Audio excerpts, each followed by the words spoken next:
Good morning to all. Welcome back after a short break.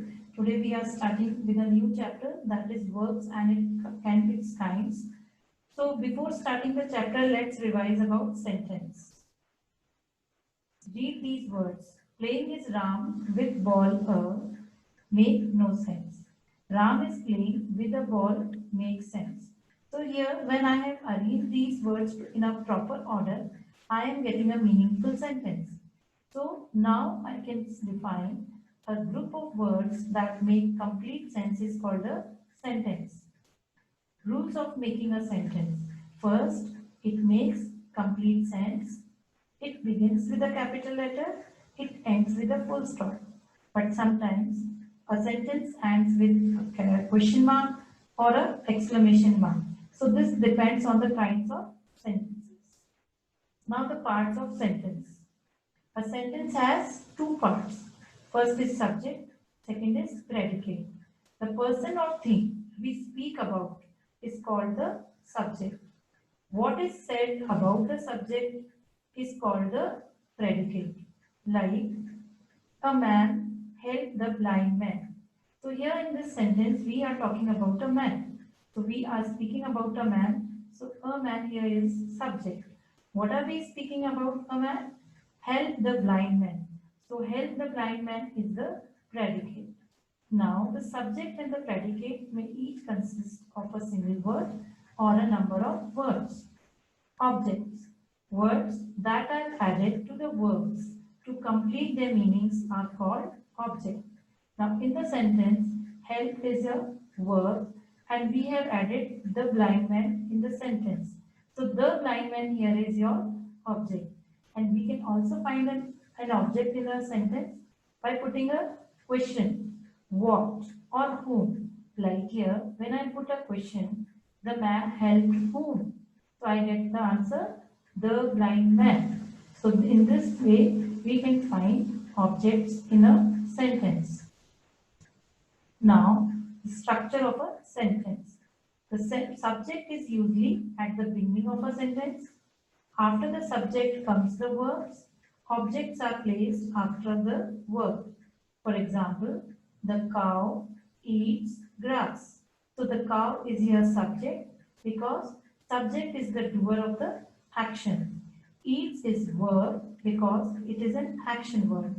And object is the receiver of the action. So what did the cow eat? The cow eats grass. So grass is object. Subject and objects are nouns or pronouns. Noun. Now let's define a verb. A verb is a word which says something about a subject. They are also called action verbs. For example, the man killed a snake. So here the subject is man. The action done by the man is kill. And what did the man kill? A snake. So a snake is an object. Now we move to kinds of verbs. First is transitive verb. A verb which requires an object after it to complete its sense is called a transitive verb. This we can understand with the help of an example. The boy pulled the box. Here the subject is the boy. Verb is pulled. Now we have to find the object. So when we ask question what or whom to the subject, we find object. Like, what did the boy pull? The answer is the box. So the word box is called the object to the verb pulled. Now intransitive. A verb which does not require an object to complete its sense but makes good sense by itself is called an intransitive verb. Like in the given example, we can see that there are only two words, birds, fly. Birds are subject and fly is action. Action word, that is verb we can see. So we do not need any other word after verb to make a complete meaningful sentence. Only subject and verb itself is giving a meaningful sentence.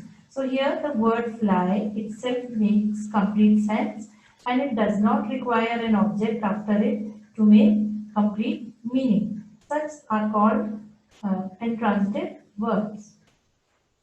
Now, verbs also tell us what they are. Like, I am a teacher, we are farmers, it is a rose.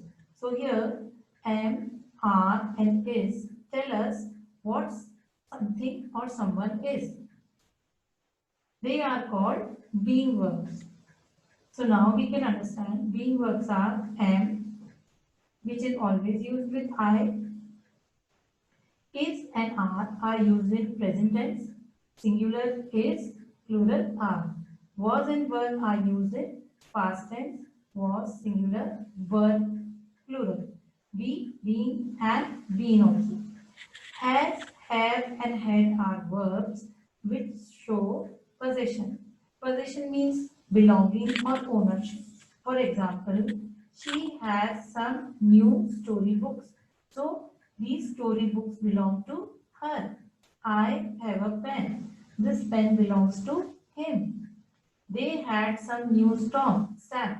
So these new stamps belong to them. So verbs also tell us what people are saying, thinking and feeling. Such verbs are called saying verbs. For example, I think this is a good idea.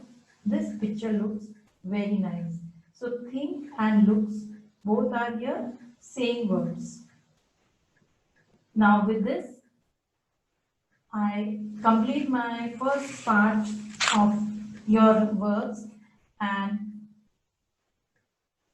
tomorrow I will explain verbs of incomplete, predication and complement.